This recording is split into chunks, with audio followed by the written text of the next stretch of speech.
नमस्कार। India news Uttar Pradesh Uttarakhand देख रहे हैं। यहाँ पर आपके साथ मैं हूं हिमांशी नेगी। बुलेटिन की शुरुआत करते हैं। तो बरेली हिंसा में अब तक 55 लोगों की गिरफ्तारी हो चुकी है। पुलिस के सामने हाथ जोड़ते ये आरोपी नजर आए।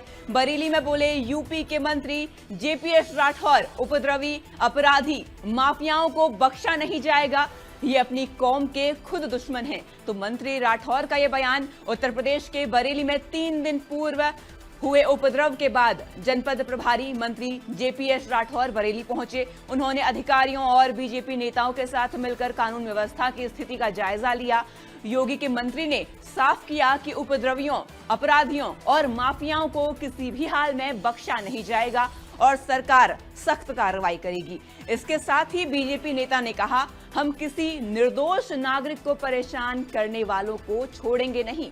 ये अपनी कौम के दुश्मन खुद हैं, क्योंकि ये छोटे छोटे बच्चों के हाथ में पत्थर पकड़ा रहे हैं। सीएम योगी का सख्त निर्देश है कि अपराध के प्रति जीरो टॉलरेंस की नीति अपनाई जाएगी। और बरेली हिंसा में अब तक 55 गिरफ्तारियां हो चुकी हैं। योगी का संदेश साफ है, दंगाई नहीं बख्शे जाएंगे, माफी बिल्कुल नहीं मिलेगी। और यूपी पुलिस का डंडा लगातार बज रहा है और अपराधियों के खिलाफ लगातार एक्शन लिया जा रहा है। तो ये बड़ी खबर आप तक पहुंचा रहे हैं। बरेली हिंसा में अब तक 55 गिरफ्तारियां हो चुकी हैं।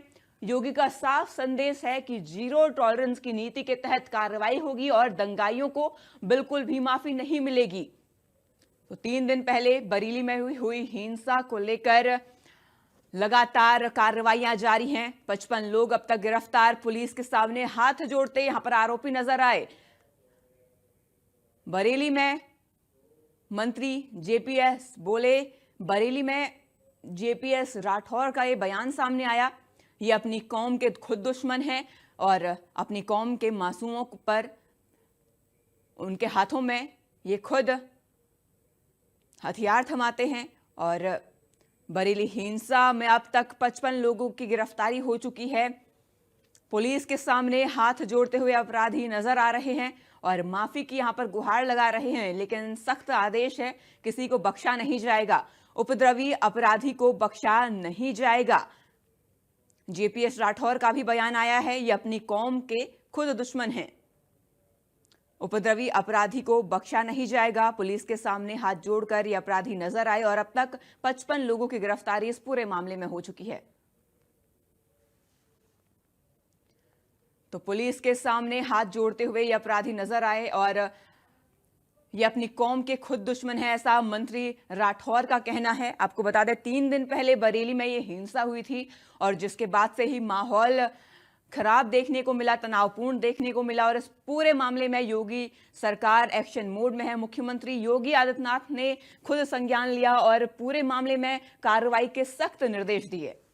और हमारे साथ हमारे सहयोगी अभिषेक सिंह जुड़ चुके हैं। अभिषेक, देखिए, बरेली में 3 दिन पहले उपद्रव देखने को मिला था और अब तक इस पूरे मामले में 55 लोगों की गिरफ्तारी हो चुकी है। मैं पहले विस्तार से आपसे पूरी जानकारी चाहूंगी, अब तक क्या क्या कार्रवाई पुलिस की तरफ से की गई है, सरकार की तरफ से की गई है? देखिए, बरेली में हुई हिंसक झड़प में जहां 22 पुलिस कर्मियों को चोटें लगी थी, उसमें पूरे मामले में 55 लोगों की गिरफ्तारी अब तक हुई है। मौलाना तौकीर रजा के करीबी को कल शाहजहांपुर से गिरफ्तार किया गया था। एसआईटी गठित की गई थी जिसमें 10 सीनियर ऑफिसर्स को रखा गया था और जो फैक्ट फाइंडिंग कमेटी के साथ मिलकर काम कर रही है। फैक्ट फाइंडिंग कमेटी इस तरह की घटनाओं में इसलिए बनाई जाती है क्योंकि कई बार लोग फर्जी मुकदमे या फिर फर्जी एक दूसरे का नाम लिखाकर अपने पुराने अकाउंट सेटल करते हैं, अपनी दुश्मनी निकालते हैं। लिहाजा इस तरह की कोई बात ना हो, कोई बेकसूर शख्स किसी तरह से इस मामले में शिकार ना हो दंडात्मक कार्रवाई का, इसलिए ये फैक्ट फाइंडिंग कमेटी बनाई जाती है। साथ ही साथ फैक्ट फाइंडिंग कमेटी का एक काम और होता है कि वो जिले में नुकसान हुआ उसके व्यय का आकलन करती है। तो सरकार की तरफ से ये भी सुनिश्चित किया जा रहा है कि जिन लोगों ने भी तोड़फोड़ की सरकारी संपत्तियों को, सरकार से जो सरकार जनता से जो टैक्स वसूल कर इस तरह की संपत्ति तैयार करती है उनकी सुविधाओं के लिए, उसे तोड़ने वालों की क्षतिपूर्ति भी उन्हीं लोगों से कराई जाएगी।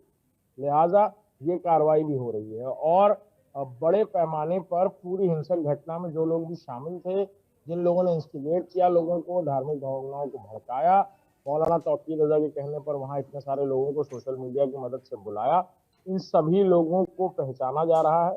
तकरीबन 2000 लोगों का नाम एफआईआर में रखा गया है, जो अज्ञात हैं। लेकिन मीडिया फुटेजेस से, सोशल मीडिया से, साथ ही साथ सीसीटीवी कैमरा से और पुलिस के बॉडी ऑन कैमरास के जरिए जिन लोगों का भी चेहरा सामने आइडेंटिफाई हो रहा है वो घटनास्थल पर थे, पत्थरबाजी कर रहे थे, या जो लोग पर्दे के पीछे बैठकर ये काम कर रहे, यानी कुछ ऐसे भी लोग हैं जिन्होंने नाबालिग मासूम लोगों को वहां पर बुलाया और फिर उनके हाथ में पत्थर तक पकड़ाया और उनको इतना भड़काया कि वो इस हिंसक घटना को करने के लिए तैयार हो गए।